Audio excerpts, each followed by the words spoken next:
Desa Langgongsari, Kabupaten Banyumas menjadi salah satu desa pemberdayaan ekonomi kreatif melalui budidaya lebah dan produksi madu kelanceng. Kandungan nutrisi yang tinggi menjadi nilai jual ekonomi sekaligus pendorong pengembangan produksi madu kelanceng di wilayah tersebut. Selain itu, dibangun pula ruang pintar sebagai fasilitas edukasi bagi anak-anak desa Langgongsari. Upaya ini dilakukan untuk meningkatkan kesejahteraan masyarakat melalui penguatan sektor UMKM dan ekonomi kreatif desa. Lantas, seperti apa pengembangan produksi madu kelanceng ini? Simak selengkapnya dalam liputan berikut ini. Halo Sobat Visip, Desa Langgongsari, Kecamatan Cilongok menjadi contoh pengembangan ekonomi kreatif berbasis potensi lokal. Melalui budidaya madu kelanceng, masyarakat memadukan ilmu, pelatihan, serta semangat wirausaha untuk meningkatkan perekonomian desa. Bagaimana berita selengkapnya? Berikut liputannya.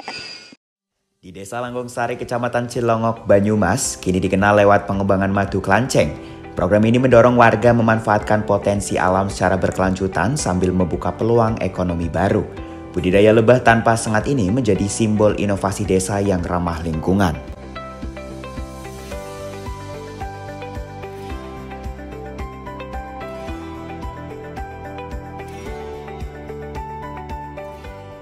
Tantangannya adalah pada saat musim kemarau itu kan kita vegetasi untuk kelancengnya itu jadi berkurang gitu ya Mbak, otomatis produksi madunya kan juga berkurang.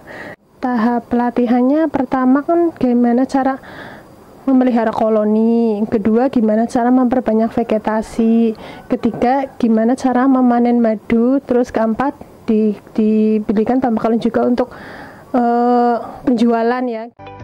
Lebih dari 600 warga terlibat dalam program pemberdayaan oleh PT Permodalan Nasional Madani yang memberi pelatihan usaha dan akses modal. Sementara, Universitas Jenderal Sudirman mendampingi aspek riset dan teknik budidaya. Selain madu murni, warga juga mengembangkan produk turunan seperti sabun dan minuman herbal. Harapan saya ya semoga budidaya madu kelanceng ini bisa terus berjalan dan menghasilkan madu yang banyak supaya dapat membantu ibu-ibu di pedesaan kayak begitu. Tak hanya berfokus pada ekonomi, program ini turut membangun ruang pintar sebagai pusat edukasi dan literasi warga. Melalui tempat ini, masyarakat belajar inovasi produk dan pemasaran digital agar Langgongsari tumbuh sebagai desa mandiri yang berdaya saing. Dimulai sejak tahun 2022 dan panen perdana pada tahun 2023, program ini melahirkan produk madu saji stainless Bihani. Kini, madu lokal Langgongsari telah menembus pasaran Banyumas dan sekitarnya.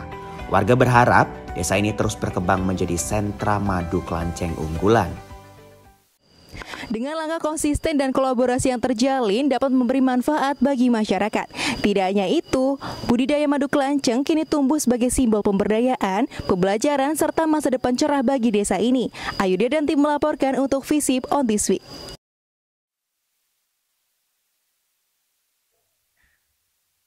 Nah, pengembangan madu kelanceng ini menjadi contoh nyata pemanfaatan potensi alam untuk mendorong potensi desa. Nah, betul banget nih Safira ya. Melalui inovasi dan pemberdayaan warga Desa Langgongsari mendapat dukungan menjadi sentra produksi madu.